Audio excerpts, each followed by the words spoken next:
Pringle looking towards Agard. Ravel, ambitious, but brilliant!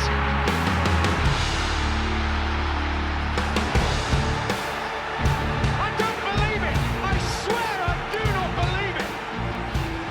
And they are back on terms!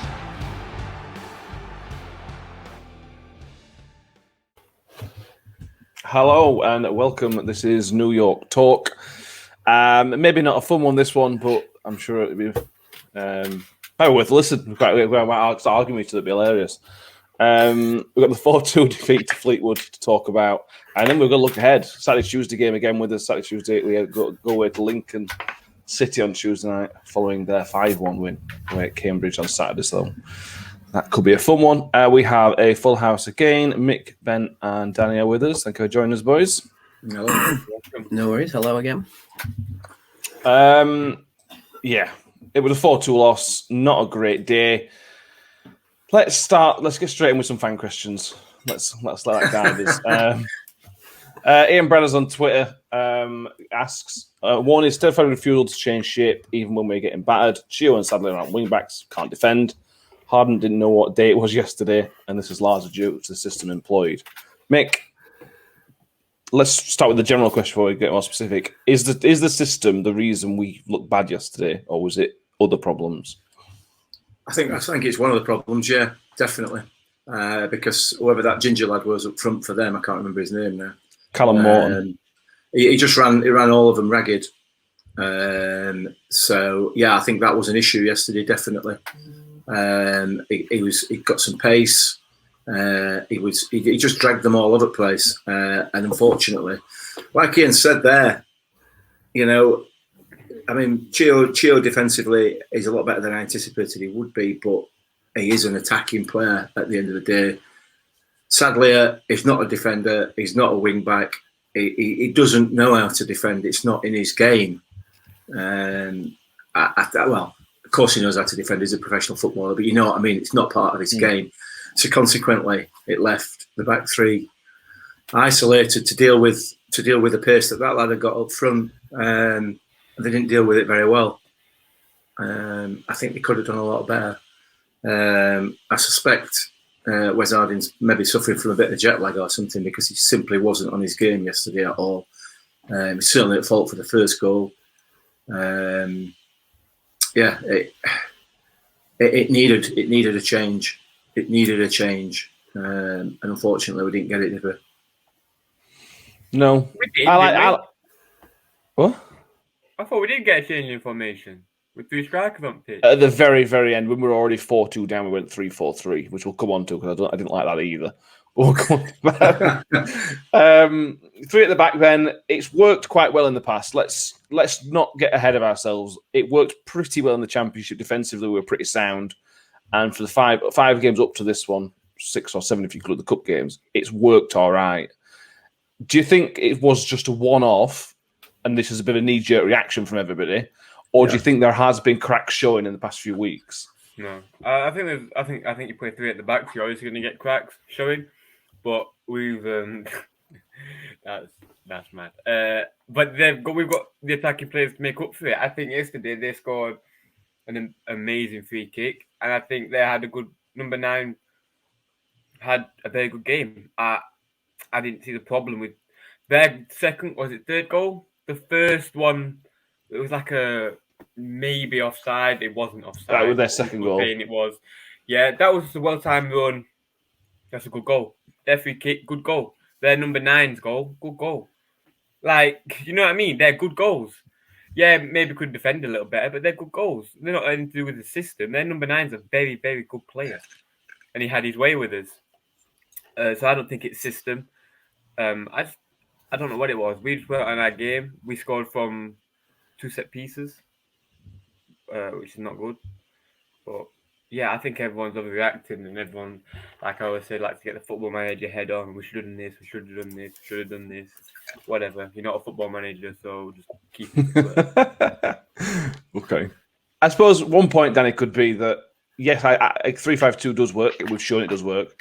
But maybe there could be a bit more flexibility. We don't have to go 3-5-2 all the time. Yesterday was a prime example. Whereas if if they'd done homework, which I assume they did, 3-5-2 wasn't going to work because of where Morton plays. I've seen him play. If I haven't been aware of him before, that's what the type of player he is. Maybe yesterday shouldn't have been 3-5-2. Maybe we could have mixed it up a bit.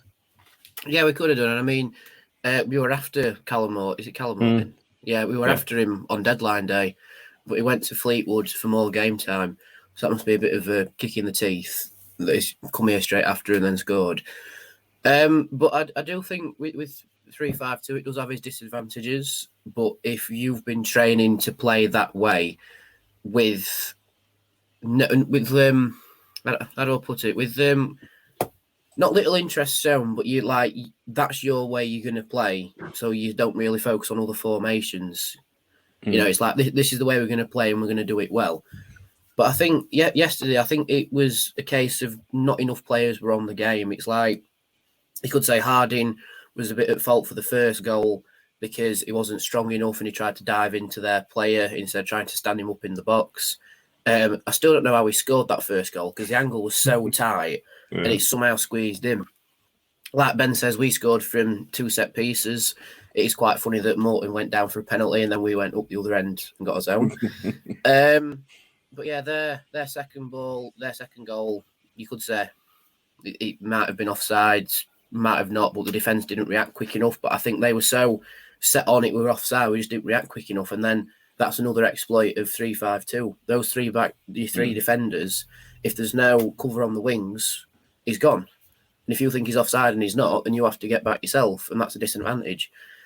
But I think the overreaction of, the system's not worked at all, we need to change it ASAP, everyone go back to 4-4-2, you know, the proper football, as they say. You have to look at 3-5-2. We've just battered Donny 6-0 playing 3-5-2. Then it comes up against Fleetwood and might be a little bit of a hangover from beating Donny by so much. I'm not sure, but 3-5-2 didn't work yesterday. And like I say, right at the end, we changed it to 3-4-3, but that's a different kettle of fish that I didn't like us playing like that either. No. Just on the fan question, Andrew Williams asked the same question, thinks they need to change the system. The formation works well when we're sitting back with actual wing backs. Fleetwood got our number yesterday, pulled our back three apart, which they did, Callum Morton, time and time again, with no protection, essentially playing without full-backs. And that's like you've mentioned, Mick, and this is one criticism I have of the system is, if you're going to play the system, you need to play wing-backs. You've got to play with wing-backs. If you don't play wing-backs against a better team, which Fleetwood turned out to be, we were so exposed down the wings. I think Chio played quite well yesterday. To be fair, attacking-wise, I thought both wingers played pretty well. I thought, sadly, it caused them a lot of problems. But the space it creates, and sadly, has just played against Donny on Tuesday in a central role and was outstanding, and then we're chucking back out wide, where he's clearly not favoured as a wing-back role. There's got to be questions asked about the team selection in general yesterday. Yeah, I think you're probably right. I don't know whether he's trying to get Kieran Sadlier back into some sort of match fitness and give him a run in the team. I don't know, but it's all hindsight, isn't it? You know, it's very, very easy here to sit here now after the game and say that we should have played proper wing backs. We should have played Mattock and maybe Wes Harding at wing back and put Reg in the centre. It's easy to say that now, you know, because we now know what sort of form their front players were in. Now they beat us 4-2. So yeah, I mean, for me, you know, if we keep the ball, then their front two can have as good a game as they want. They ain't going to be doing anything, are they? And we did not keep the ball yesterday at all. I thought the midfield three of Lindsay, and this is controversial, and people are going to jump all over me for this. I thought that Wiles, Lindsay, and Rathbone were poor. They had some nice touches at times, particularly Rathbone had some lovely touches at times, but as in terms of having an effect on the game, none of them did. None of them. But was that their fault, or was that the fact they got completely bypassed by the long ball? Well, that's all we did all game. No, I don't remember that. I mean, I know it's all of it. I know everybody's talking about all over it on social media, saying we were long ball. That is not a memory of mine from yesterday, that it was particularly any different to the way that we normally play. I don't remember that, and if that's the case, then that's the case. I'll stand corrected. But you know, I don't know. It was just so many players not on their game yesterday. No, in fact, nobody was on the game. Nobody, not a single one of the 11. And as a consequence, there's nobody there to pull it all back together again. It was just an overall poor performance. Yes, you can argue that tactically it wasn't right as well, and tactically we didn't change it. So not only did none of the players have a good game, neither did the management team either. Yeah, another thought I had, when we see start 11 yesterday, I was quite happy with it because it looks attacking, it looks positive. But 11 of those players on Tuesday night had a really, really, really good game. And the ones that shone brightest didn't play. I'm thinking Barlaser, for example. Grigg, I sort of understand Grigg, but I thought Grigg were outstanding as well. And we didn't play basically any of the top performers from Tuesday night into Saturday. So then you lose that momentum. Any momentum that you've built up from Tuesday night, you lose the vast majority of it because those players didn't play. And again, with hindsight, that game was crying out for Barlaser. Yeah, it was. I think, excuse me, I think he was introduced too late in the game. I think as soon as they bring it back level, or just as they've gone in front, we need to go, right, we need to start switching on here. And then that's when you need to get your Barlaser and your Will Grigg on. I mean, all right, fair enough. Edmonds Green came on for Woody because he cramped up. So why aren't we making a 3 substitution all at once? Because then it'll confuse Fleetwood, like they just brought Fleet Praise on how they're going to play now. You know, because if you just bring we brought 2 on at once and then we brought Grigg on. And I thought Grigg and Barlaser should have come on at the same time because then it's a different option up front and a different option in midfield. Now, you can say he brought Rathbone off for Barlaser because he might be saving Rathbone for Tuesday. But he was the best out of the 3 midfielders. Like Mick says, they were off it, all 3 of them. Like Rathbone, you could say, were maybe tired from Tuesday or whatever. But I said this to a few people around me. I don't think Wiles was man of the match. Like, bless him, but he wasn't. You know, him and Lindsay were quite poor, really. So I think one of the best players was Chio. You know, and distribution out wide was quite poor from midfield. So then we sort of went back to defence and then went out wide. And then they just overcrowded us. And I think long and short of it is they just outdid us tactically. That's all I can say. They've outdone us tactically and they've really pulled our shorts down and smacked our arse, really, by putting 4 past us. Yeah, you brought Wiles up, so let's have a quick chat on Wiles because centre of a lot of attention yesterday. Same as you guys, I don't think the midfield was very good. I don't think Wiles had a bad game. I don't think he was terrible. I just think he was ineffective. And then when he didn't get took off, Ben, people weren't happy. I get that because you're taking Rathbone off and Wiles has been much more ineffective. But Wiles then improved. Wiles was one of the few players that improved after the substitutions. Then he got man of the match. I think it's important to point out that people didn't boo Ben Wiles. They booed the sponsor's decision to give him man of the match. But I can see that obviously shouldn't happen. You shouldn't boo while players play on the pitch, ideally. Ben, talk me through what are your thoughts on all that. First of all, who else is going to get it? Tell me a player that played well that deserved to get man of the match. Chio? I can't think. Possibly Chio, but yeah, he was isolated, wasn't he? Possibly. But people saying, "Oh, Wild should have come off." You don't.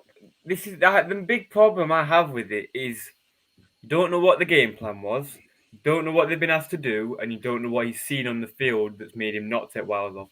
When he didn't, whoever he brought off, Wild improved then after. Is that because of what he saw and then knew that if I bring, is it Barlaser? It was Barlaser, weren't it?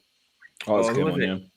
Yeah, it was Barlaser. Yeah. So maybe he thought having Barlaser on, or we'll see something where you want Barlaser and Wiles on because Wiles improved. So you have no idea. And it's hard to criticize if you don't know the game plan or what they've seen because you don't know. So I think it's really hard. I think the crowd for whatever annoyed at that is funny. Funny. I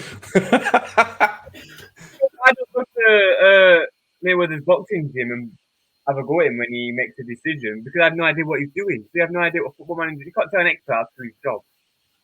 Yeah, but we can see as fans, as uneducated fans. Let's be fair. That's what we are. We're not professionals. Yeah, Uneducated fans. But football is Speak not for a yourself. complicated sport. Football's not complicated, is it? It's a pretty It is at simple that level. sport. It's It is not, at that is it? level. In terms of watching it, it's not that difficult. You can see what a plan So why should isn't everyone at that level then? Why can't an average Joe? Why are managers usually 30, 40? Why can't some average Joe go and manage? Because it's a hard sport. Every sport that is professional is hard. It's not as easy as it looks. It's not as easy as it looks for the fans. There's so many different things. Because if it was easy, everyone would be at that level. That's why they get paid so much money in the Premier League, and it goes down because it's such a hard sport. What I mean is that it's a very obvious when there is a problem, and for me it was obvious yesterday there was a problem with the midfield. The problem was there was lack of energy, which Rathbone brings you. There's a lack of willing to try and win the ball, which Rathbone brings you. There's a lack of trying to move the ball forward, which Rathbone gives you. Now we're all big Ben Wiles fans. Ben Wiles can do that, but he didn't do that yesterday. So to take Rathbone off, to take the only person in the team, I'm not saying he was outstanding, but it was the only person in the team that had the energy and burst forward. So why would you take him off? That doesn't make any sense to take him off. It's all right saying there's a game plan, but the game plan then didn't work. The changes he made did not improve us any way, shape or form. I don't agree with that, Matt. I don't agree with that at all. Because, yeah, you're right. Rathbone was the player that were trying to burst forward and trying to get the ball forward. It wasn't working.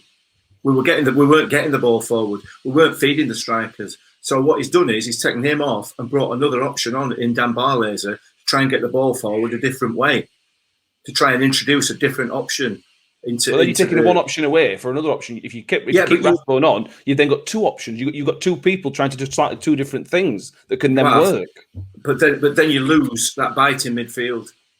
You've got only Jamie Lindsay. You've only got Jamie Lindsay then looking to break play down in midfield. So it's a different option. He's tried a different option, and yeah, you could argue either way. Yeah, all right, you could argue what you've just said there, but it's tried a different tactic. That for me, I don't have an issue with it. I genuinely don't have an issue with that substitution. I don't. It's just trying a different tactic for me. That's my view. Yeah, fair enough.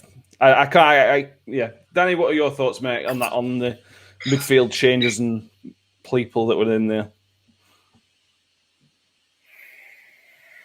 You're on mute, mate. Sorry, I don't want you to hear me eating. whilst you lot are debating, I'm just going to enjoy my time eating curry. But with midfield, like you say, Lindsay offers that bite in midfield. Wiles is very good when he's on his game, and so is Rathbone and Barlaser. But like you say, if you've got two ways to play, it confuses the opposition. But at the same time, for the majority of the game, the system we were trying to employ with Rathbone wasn't working. Now, was Rathbone impeding Wiles, and that's why he improved when Rathbone came off? Or does Wiles play better with the distribution of Barlaser? We have to keep an eye on that for the majority of the season, or for the rest of the season, sorry. Because I don't think he could... I don't know. It's weird. Like last season, it was like Wiles and Barlaser couldn't play either side of each other because they're both distribution and on the ball players. But now that Barlaser sits a little bit deeper in midfield, they seem to play together because Barlaser is able to distribute it a bit further behind. But with Rathbone, he plays in front, so he's able to charge it forward. Now, call me controversial, but if people are so upset with the system we play, and we decide to change the system, why it would be better going for a midfield diamond, with whoever on the wings, one attacker in front, Barlaser at the back, that could work. But because we seem to be set on 3-5-2, which does have its advantages and disadvantages, it allows you to play with three in midfield. But which three in midfield is what we debated last time. And it's quite an hard job, but I want to see Rathbone and Barlaser on the pitch together for the majority of the game and see if we can play two systems.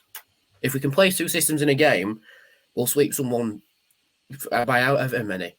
But I think just to take one system off just to play another system, you shouldn't really have to do that. You should be able to go, right, we can play both systems, but this is the one we're focusing on. And then if that don't work, right, we're going to play to that system instead of having to switch it up to do that, if that makes sense. Yeah, because when Rath went off, we lost the link between the midfield. I know there wasn't much of a link anyway, but when Rath went off, the link between the midfield and attackers was literally non-existent. If it wasn't long ball before then, it was long ball after that. I know we were 3 or 4-2 down at the time, and I accept we've got to go a bit more direct. But this is another point to come on to make. When we are losing, and this is something we've talked about in the past, to go 3-4-3 to bring Grigg on that late, it just instilled panic in us.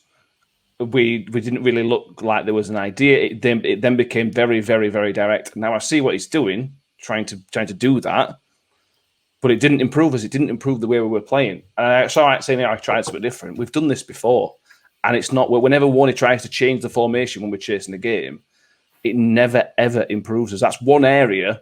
There's not many areas I will criticise Warney for, but when we are losing and chasing the game, that's an area I think we seriously need to improve. Yeah, possibly. But we create plenty of chances. I mean, Freddie missed a target 3 or 4 times in that last sort of 20 minutes. Area shots, weren't they? They were. Yeah, I mean, listen, that's not a criticism. I'm not sort of saying, he's rubbish. But what I'm saying is, we did create some chances at that point. So, yeah, it didn't work because we didn't score any goals. But we did create some chances. So had those goals gone in, it would have been a different story. We'd have been singing the praises, you know what I mean? So it's a fine line, isn't it? You know, it's a fine line because Freddie hits a target twice and scores, which is 4 apiece, and we've pulled it out of that bag. And Warren's a tactical genius. Yeah, it's such like Ben said, it's such a technical, difficult job. When you actually break it down, that none of us on here and none of us on social media telling everybody what should be done has got the first idea how to actually do that job in reality, because there's so many variables in there. No, it didn't work. You're right. It didn't. Did it smack of desperation? You know, when you bring 3 strikers on, when you 2 goals down with 20 minutes to go, does it matter if you're Pep Guardiola or Johnny Smith who manages at Red Lion at Thorpe Esley? You're all the same. You're all in the same boat. You're 2-0 down. You're 2 goals down with 20 minutes to go. It smacks of desperation. Yeah. Sometimes you're lucky. Sometimes you're not. We weren't yesterday.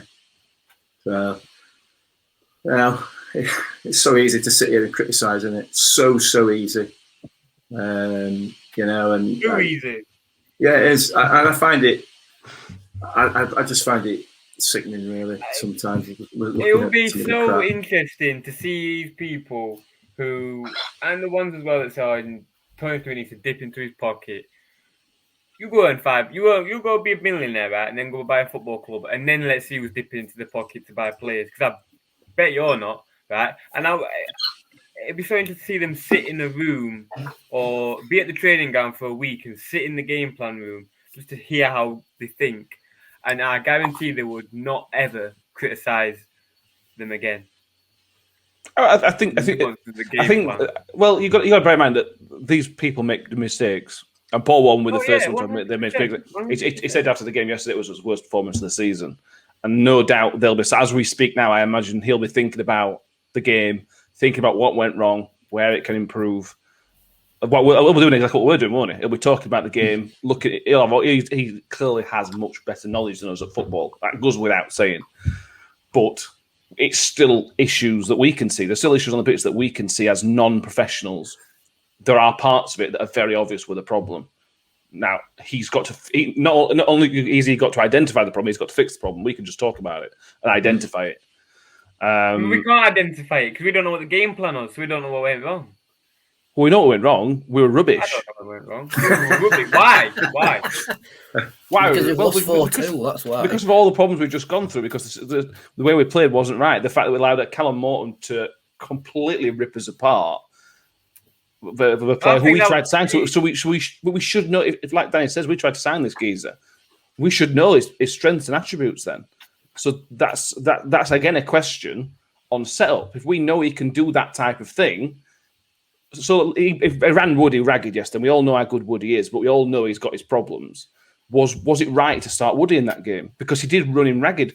When it changed to Icky, when Reg came, I thought Reg were brilliant. He was one of the few players that were. I don't think he put a foot wrong. He stepped out of defence a couple of times. I was very, very impressed with Reg yesterday. Should we have started with that? I know this is all hindsight, but we're saying it's hindsight because we didn't know how good Callum Morton was. Paul Warne did because he tried to sign him. So that's a question mark there. He might have played crap all season, or he might have done certain things to make one think that he should start one and then done the complete opposite in games. You don't know because you're not studying him. You're not. It's impossible. It really is impossible. I think ultimately, talk about it, but it's impossible. I think ultimately that's probably the only question that arises out yesterday. You know, we know that was the key to the game. It was the key to the whole game when you break it down. The fact that they got in behind our defence so many times, and we knew the capability of that player. Had we nullified that by altering the defensive setup right from the start, then we wouldn't be having this conversation. No, I get that. No, I get this. That's their job, isn't it? I understand. Okay, right, that's fine. Let's say Man U are going to play Barcelona, right? Or PSG now, right? They're trying to stop Messi. They could study Messi, know how good he is, and then stop him. No, because good players have a plan and then a counter plan to counter your plan. Yeah, but and that's what I think Morton did. He's a League One professional footballer. It's not Leo Messi. He's got limitations. He's not. He probably is better than League One. He's gonna play in Premier League, I think. But it's still professional football. It's not Sunday League under sixes. You know what I mean? It's not that easy. It is interesting that he went to Fleetwood for game time instead of coming to us. So clearly he thought he wouldn't get in front of our strikers, which I don't know if that says more about him personally or his parent club. But he's gone to Fleetwood, and we must have looked at him at least once. We must have looked at him and gone, right, how does he play? Right, okay. Oh no, we played him on Saturday. So you have to know that's how he's going to play. So you set up to try and nullify that. Yes, you're right. He will probably have a counter plan to come round it. But long and short is Fleetwood have done us tactically by playing around our back three.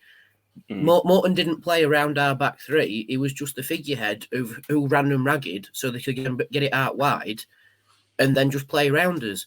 Because three of their 4 goals came from open play. All right, their third goal was absolute blinder of a free kick. Don't quite know why our fans clapped it. It wasn't that good, you know. But they've played round us and scored 3 goals from open play. But the only way we could score was from set pieces. We scored from a long throw and Smith's header, and then a penalty. So they were better on the ball than us. That's end of it, really. They were just better on the ball. They knocked it about better than us. They were more efficient playing forward passes, and they played round our defence and they scored. Granted, each goal has its own separate issues into why it's created a scoring chance, but they've just outdone us tactically. We could argue all day about how we could have improved, but they've just outdone us. Outdone us. So they've got Simon Grayson. They've got one of the most experienced managers in League One, haven't they, Mick? Yeah, that's exactly how that's exactly what I'm going to say. Exactly what I'm going to say. You know, it's not as though you're not playing Johnny Smith, Red Lion manager, are you? You know what I mean? You're playing somebody who's got vast experience at virtually all levels of football. But there's no excuse. It's no excuse, you know. It's no excuse that the 4th goal was offside by not a country mile, but it was so. Have you watched it back? Ridiculous. Yeah. I'm not whoever's the I think it might be Icky or Wazard. Reg probably he looks deep. You can't see probably because of angle, but he looks quite deep. I'm not sure he hasn't played him on. He looks deep because he stood right next to the player. No, it's the guy that's at the far side. Right. Well. Camera. I don't know. The camera angle is not amazing, but anyway. No, but where I was sat was bang in line with it. Absolutely bang in line. So, but it's irrelevant. It's irrelevant. You know what I mean? And that side of it. So, let's talk about a couple more issues, a couple more things, and then we'll crack on with other stuff. Lewis Mason asked about subs. He said, I think a question has to be about the subs Warne made yesterday because he's never seen such bad ones. There were questions on all of them. The last one I want to talk about, Ben. Just Just hang on, Ben. Got a question coming through. Don't worry about it. We've talked about the Rathbone one. We've talked. I'm not going to cover that again. My question is the Will Grigg one. Now, it didn't work for Freddie yesterday. It didn't work for a lot of players yesterday, but it didn't work for Freddie at all yesterday. Grigg should have come on, like Danny says. I agree with Danny 100%. Grigg should have come on at the same time as everybody else. We left that Grigg substitution too late. And when he came on, he improved us. Me? It was me? Yeah, you're Ben, aren't you? I didn't hear you say Ben. I don't want to talk about tactics because I have no idea. I have no clue whatsoever. This is not a tactics question. I'm asking whether you thought Grigg should have come on earlier because when he came on, he improved us and Freddie was ineffective all game. I don't know what Freddie was asked to do. So I can't. Did Grigg improve us? What, you don't know what Freddie was asked to do? It looked like it. Well, okay. So if Grigg improved us, should he have come on earlier? I don't. Yeah, maybe in hindsight, yeah, but you don't know. That's what I'm asking you. You don't know what Freddie was asked to do. You don't know how well he did it. You don't know what Grigg was asked to do. He looked like he did it well from a fan's perspective, but that means nothing. That's all I want. I want a fan's perspective, Ben. Yes, I thought Grigg played well when he came on. I don't know why you made that so difficult. It's impossible to answer the question. Of course, it's a joke. In hindsight, of course he could. This is the stupidest thing ever. Of course he should have. But Freddie goes and scores 4, then no, he shouldn't have come on earlier. Do you know what I mean? We record this podcast in hindsight. That's what we do. We got to look back at the game and see what happened, see what we think did well and what didn't go well. That's the whole point of what we're doing, Ben. Then yeah, we should have come on. Mick, should Grigg have started? Again, that is a more difficult question because you don't know how fit Grigg was. But again, he was better than Freddie on Tuesday.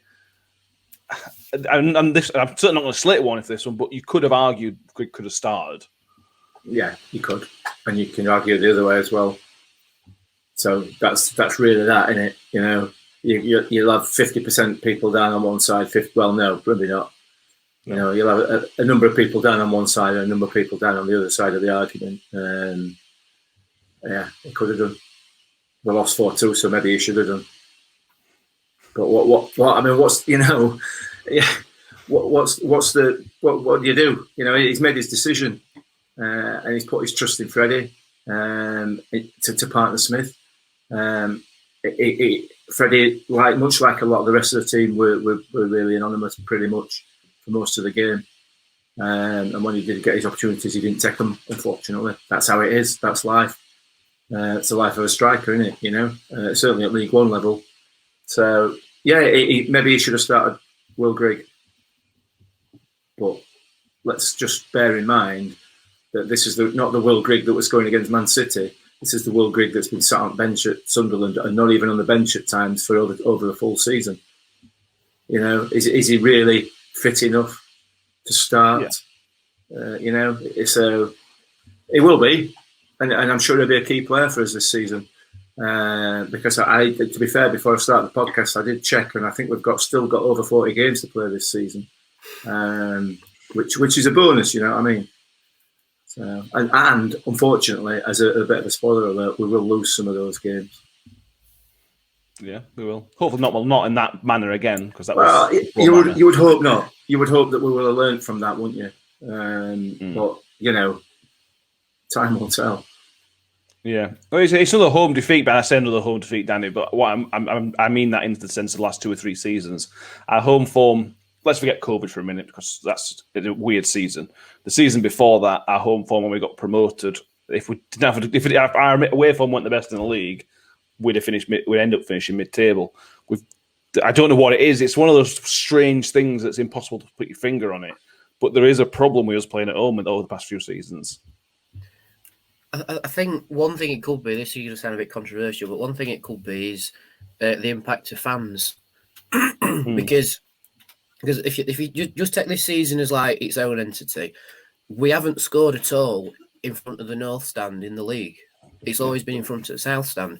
The only goal we've scored in front of our fans, if you like, is sadly his free kick. Now, is that because we get on at the players too quickly and we're too knee-jerky towards them? Or is it because, I don't know, some of the players thrive off us making noise and we don't make a lot of noise unless we're winning 2 or 3-0? I don't know. I mean, I'm guilty of it. Sometimes you have a knee-jerk reaction, you get on at players, but sometimes, like, I'll take a bit of credit for this and took my own on. But when Freddie sliced his shot and like he hit it with left side, outside of his left boot, and it went wide from a very scoreable position, I jumped up and shouted at him, "Freddie, you're meant to be a striker. Your job is to score." And then his next shot were on target, and it were a brilliant save. So sometimes it works, but sometimes we do get very knee jerky, like Ben Wiles winning man at match. Why boo someone for winning man at match? Fair play to him. The sponsors have thought he was the best lad on the pitch. Fair enough. You don't boo him because you don't think he's man of the match. You know, you say to your mate sat next to you, "Oh, I didn't think he deserved that." You don't boo it. You know what I mean? I've got an apology to make on that, to be fair. Apology to all right-thinking Rotherham fans, really, because my generation of parents have kind of seemed to have bred a generation of people who don't know how to lose. You know, what we did was we sent them all to school. We gave them all a medal for coming to school with the shoes on right feet. And now, you know, we don't know how to lose. You know, it's not fair. We're not going to have competition. We're not going to have competitive games at under 8 level, under 7, under whatever level, because we don't want people to actually win or lose. And I genuinely believe that we've created a generation, and it's a specific generation and age group of people who genuinely don't know how to lose. And when it does happen, they don't have the tools to deal with it. They just don't have the mental capacity and tools to deal with it. And what you see is what we get now, that sort of reaction, which is an absolutely disgraceful reaction for Ben Wiles, for that lad who's doing his absolute best for our team, you know, and to hear that for him must be awful, you know. But we don't bother about that because we're not getting what we want, and I found it absolutely outrageous. I really, really do. But, you know, it's a consequence. And we all said this. Matt, you and I were involved in coaching kids at 7 and 8 years old, and there were no league tables, there were no winners, there were no losers. And we talked about this at the time, that people have got to learn how to lose. Kids have got to learn how to lose. This is more important than learning how to win. And we've got a generation now who don't. And the consequence of it is stupidity, like we saw yesterday with Ben Wiles' Man of the Match award. Which was wrong. I agree. I don't agree. It weren't man of the match, but that reaction, and then the reaction you get on social media about, you know, sack him, sack them, sack her, sack it, all this nonsense. You know, I mean, change this, change other. That's what you get. So from a boomer parent, I apologise to every right-thinking person for the reaction of some of these. Yeah, I don't know. People. Keep it PG, mate. Yeah, I sort of wonder why they still do sponsors about the match and announce it, because it causes nothing but problems, doesn't it? It just causes. I like on Twitter they do the poll after the game, which I think is a good idea, because I think it's good to have fans debating things such as that. But to have a sponsors about a match and announce it during the game, when you lose, when you've lost a game, what's the point? Because it's just going to annoy people, especially games like that. It's stupid. It runs all the way to UEFA. I mean, media vote for Ballon d'Or.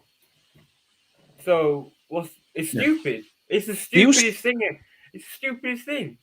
I might be wrong, mate, but you'll know better than this. They used to do sponsors about a match, but they used to vote after the match. Yeah. And it was given post-match, weren't it? Yeah, it was.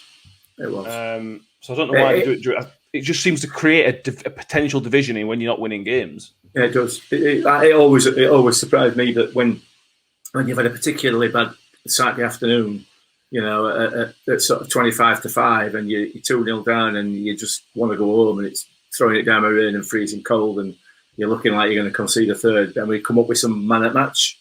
It's like, I am so not interested in who's man at match. But it does create that sort of reaction yesterday. But that I mean, for me, that was another Zach Viner moment for me. Yeah. Yesterday, and I find it abhorrent. I really do. And I'm disgusted to be associated with that sort of reaction. I genuinely am. I've always hated man of the match, because why do you always have to give it to the home team? Because they're Morton. Why didn't he get it?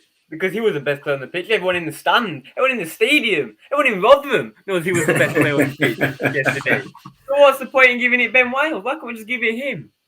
It's because the sponsor has given the club money to sponsor it, so the club is obliged to do it, and they pick the home. Like, imagine how bad it would be if, I don't know, like the PA Entertainment sponsored man of the match goes to Callum Morton from Fleetwood when it's a Rotherham's game and they've paid Rotherham to make the announcement. It's like they also hand over the thing, aren't they? And they can't hand it over to the away player. Yeah, and they do that in the executive box with the people who pay money to the club. But yeah, you're right. It can cause decisions as the sponsor man of the match, and usually it's different to on Twitter anyway. Yes, it's like the sponsor man of the match is Ben Wiles, but on Twitter they think it's Michael Smith. Yeah, it's very rarely. Well, correct me if I'm wrong, anybody listening or watching, but it's very rarely the same person. But, very rare. Yeah, that's why when we first started doing this, we started doing the man of match polls on Twitter because the ones that picked at match was so wrong. But then the clubs obviously started doing the poll, which I think is a better way of doing it. Couple more positives. There are a couple of positives to pick from yesterday. Not many, but there are some. Number one, and potentially the most important, we kicked off at 3:00. Unbelievable. When we got in there at 2:30 and the queues were massive. So people have clearly got in there early. Danny, you getting a bit later than us. Did you get in all right? Yeah, I got in at about quarter to about 10 to 3. The only reason I got in so all right was because they've unlocked the turnstiles and someone stood outside ready to scan your card or your ticket. So you're right in a queue. Right, you can just go in. Yeah. So they've just took away the machine element because I do think it is a little bit to do with the machines and a little bit to do with fans operating the new machine because there's now 2 systems to do it. But it's the machines, Danny. But now that they've took rid of them and just someone going around scanning them, we're getting just fine. Yeah. Yesterday when I went in, I've got in no problem all season. Yeah, everybody in front of me went through the turnstiles, no problem. I got there, put my thing in, refused to let me in. It went red. That was it. So it's got to be the machine. My ticket works fine. It's worked fine for 5 games. Everybody else in front of me's ticket worked fine. Mine didn't, and then they just let everybody in behind us. Yeah, it's the machines. I think it's because the machines time out at a certain time. They just time out, and I don't think they're calibrated properly. It's just poor. I'm talking nonsense because I think I understand it, but I don't. It must be something to do with the calibration. Like some team machines will be calibrated to time out at 2:45, and some it's 3:15. So I don't know. Yeah. If you haven't read the match report, go on our website, newyorktalk.co.uk. We had a match review, our first match review from Dylan Kearsley. Apologies if I've got your name wrong. He's made his debut for our website, so if you want to go and have a look at the match report, go and have a look up there. He gave Danny a nice day off, so then I can have a nice couple of quiet beers. So the final point I want to make is the penalty, Ben. I've seen it back. It's not a penalty. What's he give it for? The Woody thing? Gio one, I think. That says it all, to be honest. Yeah, it's a pullback on Gio, I think he's gate for. It's very, very... If it's a penalty, it's so soft. I mean, it kind of just... it just shows how bad we were to score from a penalty that wasn't a penalty. But it makes up for last season penalties that we should have had last season. So, yeah. Okay. Let's move on. Lincoln City on Tuesday night. It's going to be tough. It's going to be very, very tough. I'm going to start with something from Twitter. Neil Richardson is a scout who watches a lot of local former Rotherham play, obviously. He tweeted last night that he just got back from the Cambridge game and he said that Lincoln's performance was brilliant and one of the most complete performances he's seen at that level in a long time. From a guy who goes to watch a lot of League One games, that was very much a concern for me. Mate, this is we thought Fleetwood might be a middling test. This is a proper test. Lincoln are a proper team. Michael Appleton's got them well drilled. It's going to be a tough game, Tuesday, woman. The 16th. Let's not get bogged down in little details like that, Ben. The what? Let's not get bogged down in little details like the league position. Let's just. I've only got 7 points. I mean, they made play. They got to playoff final last year. Is sort of what I'm going off, Ben. Not just fact. You can't judge the table right now for me. Well, we were in championship last season and almost stayed in it. So that says we're pretty good. We should be able to do this level. You can't judge it from last year because things change from year to year. This is going to be a hard. You didn't ask me, but it's going to be a hard game. What's going to be an easy game? Win League One. We're not playing Sunday League, so every single game is going to be hard.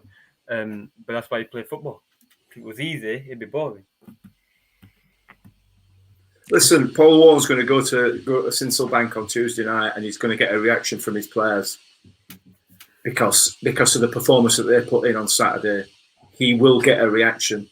Lincoln City are a League One side, as are we, and they're a League One side for a reason. They didn't get out of into Championship last season because they weren't good enough. We didn't stay in there because we weren't good enough. They're not streets ahead of us. By any stretch of the imagination, we had a bad game. We had a bad day yesterday. That's it. It was a bad day. We'll get a reaction on Tuesday. I mean, let's not start with we've lost a game, so that's it. End of season. We're all going to go down, and we're just never going to win another game. And I think everybody should be sacked, and we should change formation to 1-11. You know what I mean? It's just absolute 110. Sorry. Well, no, 1-11. Let's play an extra player and all. It's just come on. We will get a reaction on Tuesday night. Yeah, it'll be a tough game. Every single game this season will be a tough game. But yeah, I'm sure he has got on well drilled, and Neil Richardson knows his stuff. We know that. But Neil Richardson weren't at Donny the other night when we absolutely took him apart. And yeah, well, I'm sure all the flipping millennials will be sat here saying, yeah, but Donny a crap, they didn't win a game all season. They're not a crap side. They are not a bad side. They are missing a couple of players. And mark my words, if they get those players in, they will turn it around. So we took them apart the other night. It wasn't because they were bad or because we were excellent. It's just because we've had one bad game. Let's not start running around waving his hands in the air, panicking and screaming and crying like babies. Yeah, but the issue is that most of the players that took Donny apart didn't play on Saturday. So the Millwall it's difficult to compare them. But yeah, it's difficult to compare the two games because there were so many different players. Yeah, but those players haven't played for the rest of the season either when we've been doing all right. Because they're not considered to be as good as the first team that we put out yesterday that played crap. Yeah. But people have a bad day, don't they? And they had a bad day yesterday, all 11. Yeah. Well, I'm going to give some stats, Mick, because I know you like this bit. We have an incredible record. Our record against Lincoln is the best record we have against anybody. We beat Lincoln 50 times in 97 games, which is the most we've beaten any team in our history. The last win there was the 1-0 win with Matt Crooks' header in 2020. It was very, very shortly before lockdown. It was one of the last few games before lockdown. Our overall record against Lincoln in recent history is pretty good. Only one defeat in 11 league games. And we only have one defeat in our last 12 at Sinsel Bank. That dates back to the mid-90s. Let's bring it back to... definitely going to lose 1-0 now. Bring it back to modern day, Danny. What are you doing for Tuesday, because we saw Tuesday last week and it was amazing. We then made changes back to the normal league game for Saturday, which didn't quite work out. If you're Paul Warne, let's assume we're going to stick 3-5-2, because we probably are. How many changes are you making from Saturday back to the Tuesday performance? I think it's depending on whether he wants to still play Sadlier on the left-hand side. Because yesterday did expose us out wide, and I think it's because we had Sadlier there and not Matic. Matic's not a wing-back either, but at least he's a bit more defensive-minded.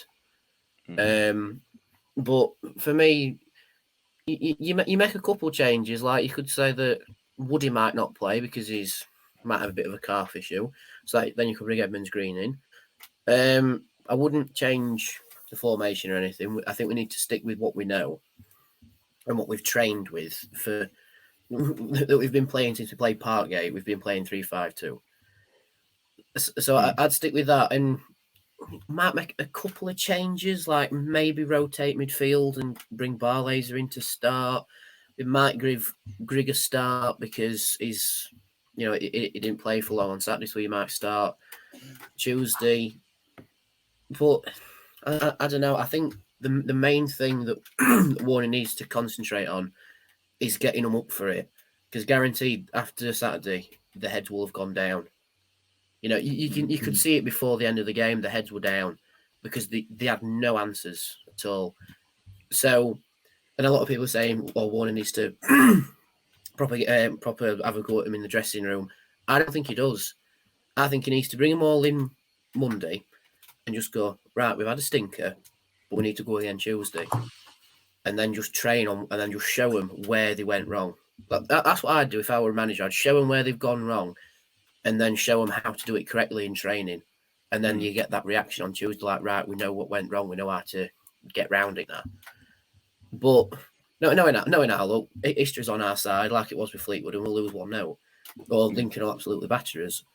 But it's important to get your players together and show them how to do it correctly, and not let them disappear into that little thing of, like with Ben Wales, or they've booed me because I won man at match, or, apologies to Freddie, but fans getting on at him for having a stinker of a shot. They need to concentrate on what they're own doing, and then go, right, we need to show them what we can do. For me, the tactics work when the mentality works. If you're mentally there, it works, like with Doncaster and then Doncaster again. But if your heads have dropped, then it sort of falls apart. And I think the thing that made it fall apart Saturday was their free kick. That's when you could see all players go, it's not our day. They've pulled that off, it's not our day. But you can't think like that. On Tuesday, like Mick says, we need to get a reaction, and I think we will, because Warney will go, let's show him how we can play. It's like when we played Wigan, when we played Chef Wednesday, got the reaction straight away week after by beating Donny, and then we beat him again. And I said this to a few of my mates, this result could be the thing that makes us, like Shecker sends down and go, right, let's kick on. It happens every single season. We have that one game that rattles us, and then we kick on. Usually it happens about November, December time, but if it's happened earlier, it might make us kick on a bit better. And that could be Tuesday. Tuesday could be the reaction we need to kick on a bit and start winning games by a few goals rather than by 1 or 2. Yeah, it makes a good point there, Ben. Ball came out yesterday and said that he didn't defend the players in the slightest. He came out and sort of didn't criticise them, but openly said it was the worst performance of the season so far. And in a way, that's a positive. Paul Warren's not sort of hiding, looking at something and saying, "Yeah, I think we did all right, this and other." He can see the problem, so it's good that he can use that. He's been able to see that, use that, and improve upon it. I think reading to the media is a very dangerous game, because certain people, nearly everyone, says the opposite. Because why would they tell the media the truth? I feel like we've had this conversation before. Yeah, we have. I I won't read too much into the media, because he's going to give a football manager answer, a generic answer that doesn't give too much away, or either use it smart and have a go at the players. I think he's used that tactically to have a go at the players indirectly. I think that's probably what they need. Not speaking from experience, I'm not a football manager, but it's gonna be interesting to see how it is. I wish, but I want to see what it's like in the dressing room. I want to see how he's like after a loss like that. Is he making them running hill sprints, or is he a comfort guy? Do you know what I mean? I suspect he's a comfort guy. I can't see him being a Steve Evans and order him in at 7 o'clock the following day. 7 o'clock's not that early, but it is when people live hours away. Don't get him going. Well, yeah, it's not, but whatever. If you're 4 hours away, then yeah, that's early. But no, but yeah. What was the question? I can't remember now, mate. You've babbled on for that long. I've completely forgot what I asked you. Yeah. Okay. You'll miss this game, Ben. I thought I'll let everybody know you're going to be in London, and you're of course going to miss this game, which is unfortunate for you.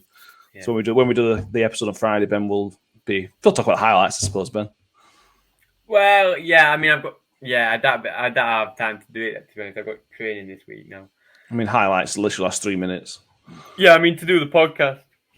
Oh, all right, we'll find somebody else. Don't worry about it, mate. Get Woody back in. Yeah. So, Woody, what are your thoughts on the Fleetwood game? Yeah. I think Dan Barlaser, we've got to talk about him because he was superb on Tuesday. Yeah. For me, when he came on Saturday, I was. He just comes and gets the ball, and that's one of the things we miss. We miss somebody dropping in. All right, it didn't always work, and because the midfield had changed, he didn't have a short pass going forward. But he was always looking for that option, and we need that. So for me, he's got to start on Tuesday. Yeah, I agree. But who are we taking out? That's the question, isn't it? Any of the other three. I don't have an issue. I genuinely don't have an issue. I'll drop any of the others. Possibly Lindsay, to be honest. Because I think Ben Wiles can do the job that Lindsay can do. I think Rathbone can do the job that Lindsay does. No, I don't.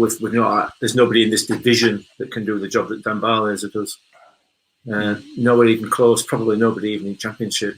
That I'm sure there will be, but there's not many that can do it to the level that he can do it. So we've tried it. We've tried it without him, and yesterday certainly didn't work. So there's got to be some sort of not only reaction on the pitch but off the pitch as well from the management team in terms of selection.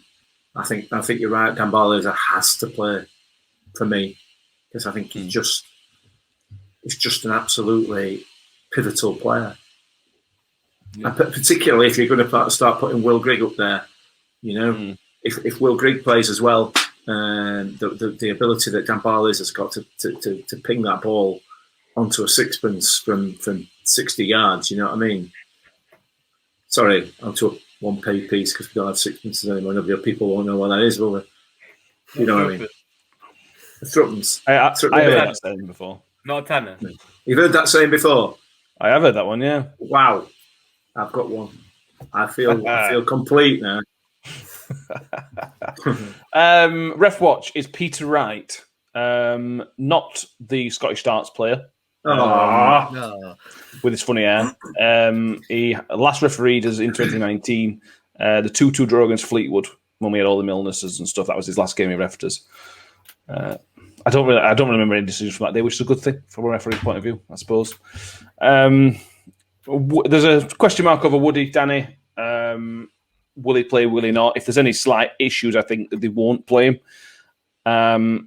Is that a big loss? We know Fleetwood weren't attacking that much when he came off because they were ahead of the game. But Reg came in, looked pretty good. He looked solid in the centre of the three. Is that not the end of the world? I suppose I'm going to try to ask. No, I don't think so. It's like Woody said to us on the podcast. Icky is a very capable leader when he's not on the pitch, so I don't think it'll be an issue with the captain's gone because we've got a very good vice captain. Like I say, Reg came in and played really well. So I don't think it'll be a major issue, but I think if Woods comes out, yes, we do lose a little bit of that old head in defence, if you like, who knows his stuff. But with Reggie brings more athleticism and youth to it, if you like, and that drive to impress, not just for us, but for his parent club as well. So I don't think it'll be a major issue, personally. And just to have a last word on the Fleetwood game, at least it wasn't the worst result of the day, not even in our division, because I still can't believe this. Bolton smacked Ipswich 5-2. It's mad, that's Ipswich, isn't it? It's absolutely so crazy. On Saturday, it's like Sheffield United smacking Peterborough for 6. I mean, it's no special beating Peterborough by 4 at home because we've done it. Yeah, it happens, doesn't it? Yeah, but yesterday was a strange day. Like Sheff Wednesday losing 3-0 to Plymouth. I think it was just one of them days where goals were flying in everywhere, and we were just on the wrong side of it. Yeah, but that's it. And if we win on Tuesday night, depending on how many goals we win by, we're back. If we win, we're back in playoffs. And again, it will be 7 games in. It's too early to say, but that quietens everybody back down again, doesn't it? I know if we lose, we're then 3 points of the playoffs. But people like looking at the table at this stage of the season. I don't think that's advisable, but people do, and I sort of get that. If we go back, if we win on Tuesday, we're back 3 points off top, and it's all about staying in touch, and it's all about making sure you're not getting too far away. Amazingly, Sunderland have had a good start, which you don't normally see. Interesting. So thank you all for listening. If you've got anything else you want to mention, any other whinges, gripes, moans, like you were saying with the table, a lot of people don't look at it until we're 10 games in, and this league's going to be so tight. Like we were third at half time, and now and by full time we were 13th. You know, so. But yeah, I agree. You can't be looking at the table now. Maybe after 10 games, but not now. Don't really matter. Just focus on the game in front of you and win it. Yeah, 100%. Mick, any other whinges you've got? No, I don't want to get involved, mate. I just find it so frustrating and horrible. I do, honestly. You know what? I don't like losing. I obviously don't like losing. But Who does? yeah, exactly. But what I dread more than anything else is having my phone pinging with just utter drivel on it every time we lose. It's just horrible. I hate it. I know I shouldn't, but people maybe it's my generation. I'll go back to generational thing. I don't know, but it absolutely. You should turn your phone off. Yeah, I know. But you get to a point, don't you? And you think, I'll just have a quick look, see if it's all died down, and there's all, you know what I mean? And then all of a sudden somebody pops up with some other stupid comment. And it's like, Tony Stewart needs to dip into his money. Well, it's the worst team we've had in the last 30 years, is what I've seen. Your son came home yesterday and said it was the worst game of football he's ever seen. Wow. Yeah. Wow. Yeah. So, but it's within your family. Yeah, but he is the typical millennial. Can we just say that right now? Yeah, that's true. That is true. And like I said, I apologise for that. That's not from a generational point of view rather than me, because that's not the, you know what I mean.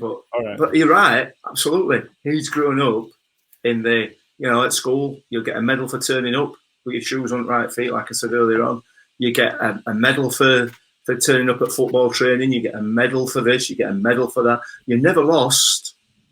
You never lost a game of football. Yeah, all right. Other team might have scored more goals than you, but that's irrelevant. It's all about the taking part. You took part. So it's all about the taking part. And we didn't even lose yesterday. To be honest, we didn't even lose yesterday, did we? Because they all took part. Yeah, so, exactly. Everybody were a winner. Yeah, score don't matter, does it? Anyway. But that's the point, isn't it? I know. Anyway, but you're right. That is exactly the point. Don't know how to lose.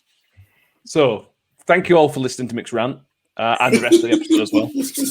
We do really appreciate you being with us. If you're on YouTube, do subscribe, and same on iTunes, Spotify. Please subscribe as well. Shout out to Luke on Twitter who bought the By the Bannon shirt. That was passed over. It's found out at Mick's house, which he's very pleased about. Yes. 817 quid, Mick. So far. The Just Giving page will be still open, sorry. Yeah. So keep an eye out for that, and then we've got a few other things in the pipework we want to raise some more money for hospice like other people do, wherever we can. It's obviously a great cause. Keep an eye out on Monday night. We will be doing the scouting report. I'm letting Danny and Mick know now. We're doing the scouting report at 7:30 with the Stacey West blog, who are Lincoln City blog. They'll be joining us to talk us through Michael Appleton's Lincoln City, so they can tell us what to expect. That'll be live on YouTube, Facebook, Twitter, as it always is. So keep an eye out for that. Danny's matchday vlog will be up probably Monday, Danny. Yeah, I'm going to get on that when we finish recording this. Fantastic. Ben will probably not be with us for Thursday, as he mentions, but back with us next Monday, for the next episode, where we don't have a midweek game next week. Oh, for God's sake. I don't think I will, because I've got a game in Leeds, so I doubt I will. All right, well, we'll find a semi-permanent replacement for Ben. Don't worry, guys. So thank you all for listening. I hope we've not whinged and moaned too much. We've tried to make it as positive as we can, but it's very difficult after Saturday's performance. Last year, we're back for Monday night for the scouting report for Lincoln City. We'll then be back on Friday morning for the review of the Lincoln game, looking at Bolton, and we'll try and get a scouting report into Bolton Wanderers as well, hopefully, if we can as well. Danny, it's been a pleasure to have you with us today, mate. Yep, pleasure as always for me too, even though it's been a bit of a depressing one. Yeah. Ben, it's always a pleasure to speak to you. Thank you. And Mick, you're always here, so... Yeah, well, my load's a little bit lighter now after this hour, so... Yeah. So we'll see you all very, very soon. Thank you for listening, watching, and see you very soon. Thank you very much. Pringle looking towards Agard. Ravel.